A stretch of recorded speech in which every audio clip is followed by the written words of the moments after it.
mas Deus determina e surge um remédio. Ocorrem-te no mundo as mesmas perplexidades em matéria de saúde, família, realizações. Salientam-se fases de trabalho em que a luta é suposta invencível, quer dizer, parece-nos invencível a luta. Não há como vencermos a luta. Com absoluto desânimo daqueles que nos rodeiam. Mas Deus providencia e segues tranquilo à frente. Sustentados nós pela fé. Por mais áspera a crise, por maior a consternação, não percas o otimismo e trabalha confiante. Ouçamos nós todos a indicação de Jesus. Tende fé em Deus. E é interessante porque nós dizemos para nós mesmos que é importante ter fé em Deus, porque Deus provê sempre o que é melhor para nós, não é verdade? Só que nós não sabemos o que Deus entende por melhor para nós. E isso, de novo, nos coloca em sobressalto, porque Deus não visa o bem da criatura mortal. Deus visa o bem dos filhos imortais que somos. Então, a nossa visão ela é muito limitada. E nós queremos ficar bem, ou queremos que fique tudo bem, dentro do contexto da nossa encarnação. É fácil entender isso. Nós ainda somos muito jovens espiritualmente falando. Nós ainda temos um sentimento, uma percepção muito concreta. Então, o que acontece na nossa encarnação nos é ainda prioritário. Mesmo que nós, mesmo espírita, saibamos que somos imortais e que estamos temporariamente na carne. E que o fato de estarmos na carne é um período valioso para o espírito imortal pelas provas e expiações que a providência divina nos permite viver. Por isso, a nossa consciência mortal, imortal diz assim, sim, eu confio no Pai, eu confio no Pai. Mas a consciência mortal diz assim, mas o que será que Deus quer para esta encarnação? Será que isso? Será que aquilo? E vamos colocando muitos pontinhos de interrogação. E pontinhos de interrogação para os quais não temos resposta podem se tornar cáusticos, corrosivos da nossa fé. Portanto, as perguntas vão vir e nós precisamos exercitar a resposta. Está tudo bem? Deus sabe o que faz. Está tudo bem? Deus sabe o que faz.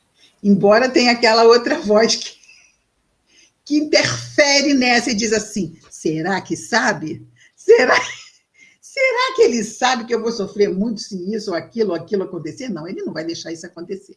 Aí a gente respira e repete o quê?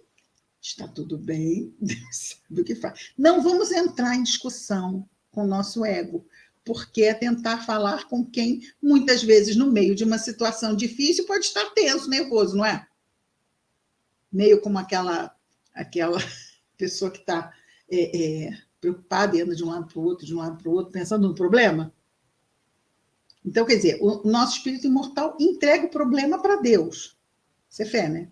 A gente entrega o problema para Deus, porque Deus é perfeito, Deus sabe, está tudo bem.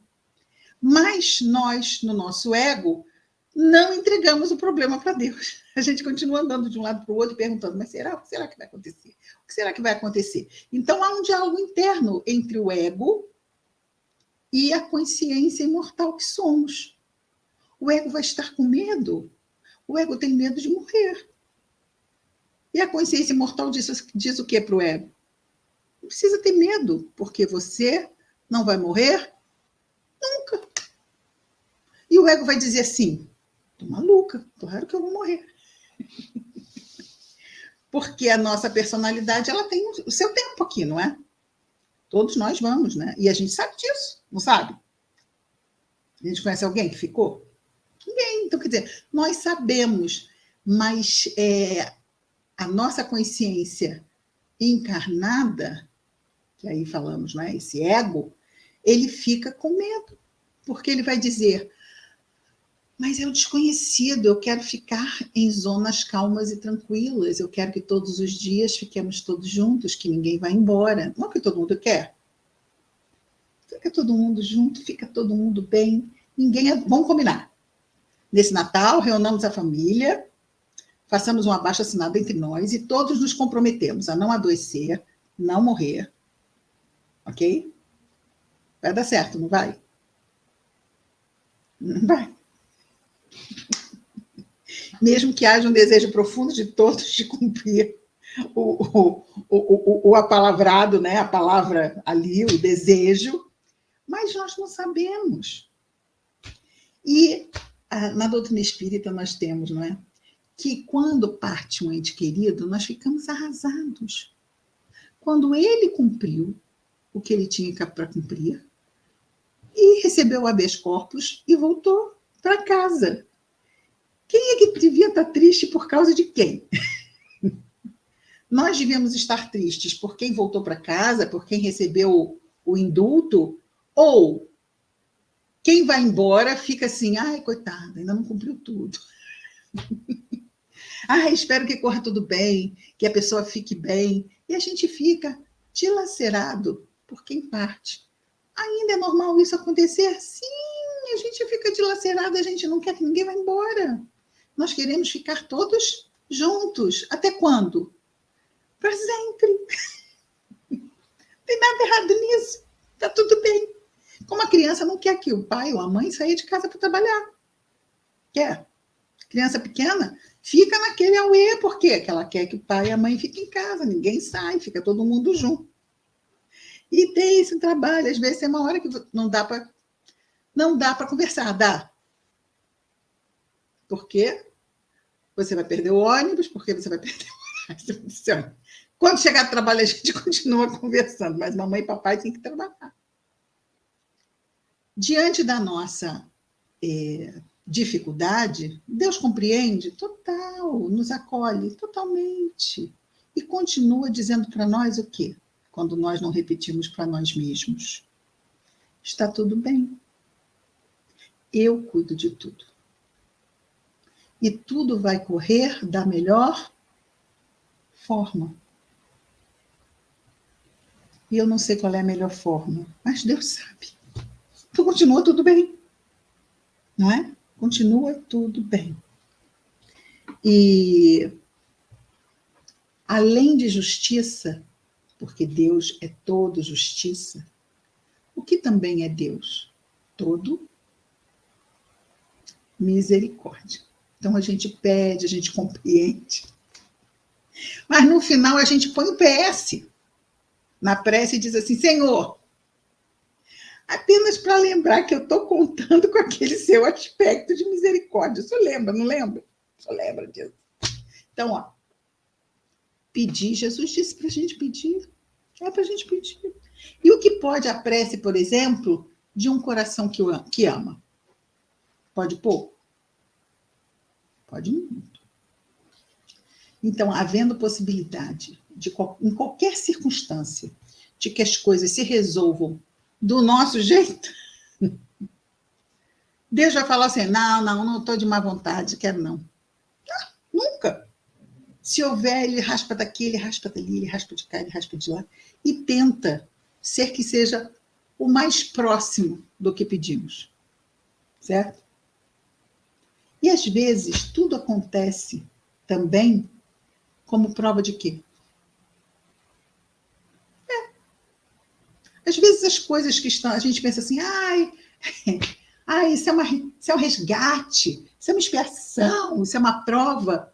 Sim, é uma prova, mas às vezes não é uma prova de outra vida. Às vezes é simplesmente uma prova de fé. Dessa mesmo.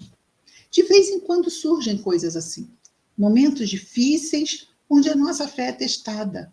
Onde é aquele momento de testemunho. É o momento de mostrarmos para nós mesmos que nós estamos crescendo no nosso entendimento do que sou, que eu estou fazendo aqui, qual é o objetivo de tudo isso? Muitas pessoas hoje se sentem vazias, perdidas, sem objetivo, não veem objetivo nas coisas.